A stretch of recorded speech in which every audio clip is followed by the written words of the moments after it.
แล้วนะจ๊ะกับปุ่นเลยนี่นิคอนมาไหมมาไหมมานี่มานี่มานี่ใช่ เฮ้ยวันนี้ไม่ได้อยู่คนเดียววันนี้ไม่ได้อยู่คนเดียวอ่ะวันนี้เรามาแต่งลุคเป็นประมาณแบบว่าแก้มเหลืองขี้มักเหลืองขี้มักเหลืองแต่งมาแล้วแต่วันนี้มันแต่งลุคเป็นประมาณแบบขี้มักหลอกขี้มักเหลืองสันดีกับขี้มักเหลืองจังไรให้ดูดีอ่ะแต่งจังเลยกะแม่คือเป็นขี้เท้าเหลือง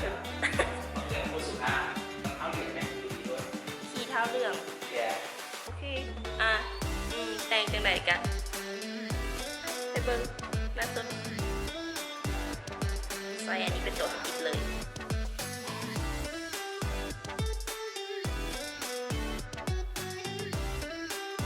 ของคุณไปสอยคนกับ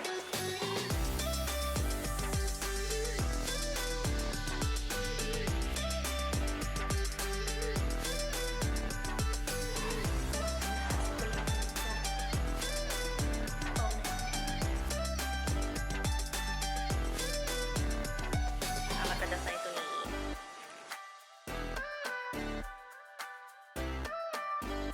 ใส่คอนทัวร์ตัวนี้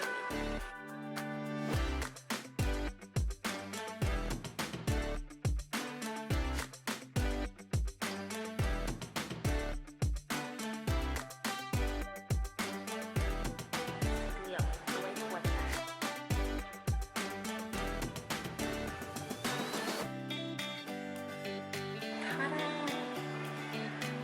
เหลืองๆนี่แหละใส่แป้งแบบประมาณ1/2ไซส์สีส้มทานเลยทัดพรี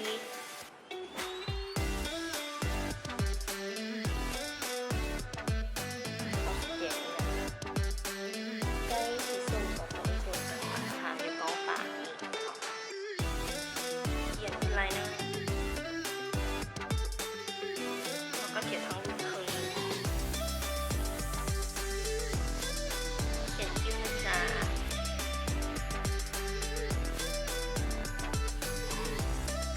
แล้วก็เอาหัวมันเนี่ยถูมันเอามาสคาร่าปัดขนตาปัดขนคิ้วมาดัดขนตาปัดขนตา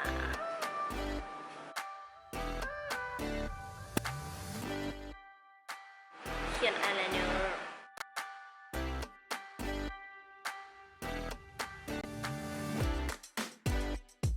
ติดขนตาปลอมนะจ๊ะกาเขียนขนตาลุ่มเนาะติดขนตาเทิงมันจะเวอร์หน่อยเวอร์ละเดี๋ยวไปเซตตาอีกข้างนึงแต้มมันมาลุ้นไปเซตไปเลยนะจ๊ะตา2 ข้าง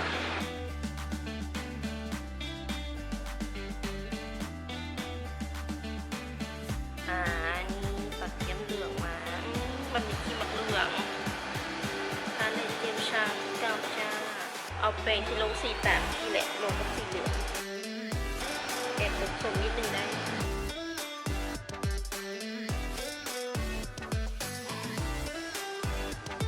ลงสีเหลืองแล้วก็สีลงบอนเซอร์เนาะ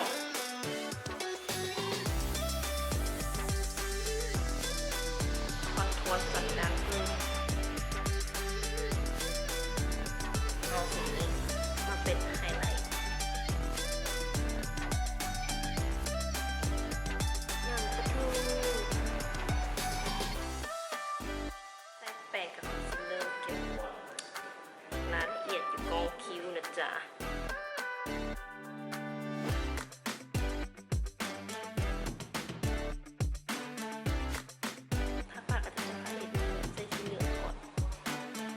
ปากเลย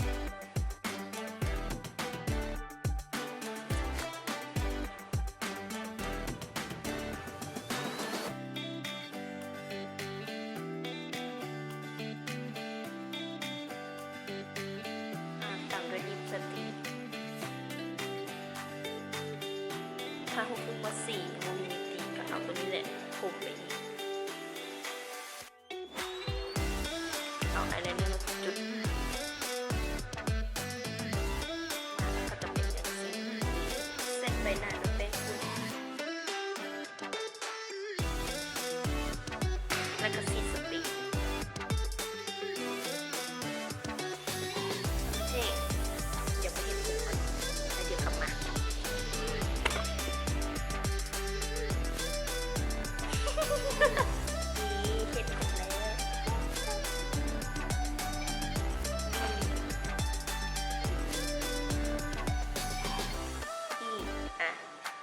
ผมก็แล้วแต่งหน้าก็แล้วก็จะเป็นแนวแบบแปลกๆเป็นเนียสนิดนึงตามสไตล์ของตัวเองอะเนาะบ่ค่อยคือหมู่แต่งชีวิตจริงกะได้เนผู้ได้เนกะสิเป็นประมาณนี้บรรยากาศมันก็สิแปลกๆเป็นแบบบนลึกไว้นึงก็เพราะว่าแบบบ่ได้อยู่บ้านตัวเองสิเนาะมาสตูดิโอของหมู่มายึดของเขาเดามันยึดเลยใช้คำว่ายึดบ่มันยืมบ่มันเนี่ยบ่มีการยืมมาแล้วก็วางเบาหมวกว่างลงมาเลย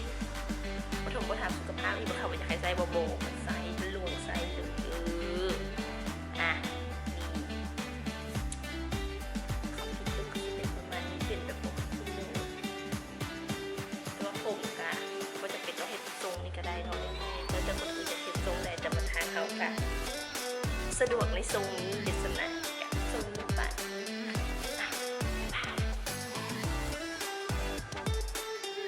อย่าลืมผู้ใดที่เบิ่งผ่านYouTube ก็อย่าลืมกด subscribe ผู้ใดเบิ่งผ่าน Facebook ก็กดไลค์ไปกดแชร์ไปอย่างกันได้กด follow เพราะว่าแบบอนาคตข้างหน้าเนาะมันอาจจะมีแบบ activity อย่างที่ว่าให้ได้เห็นสื่อ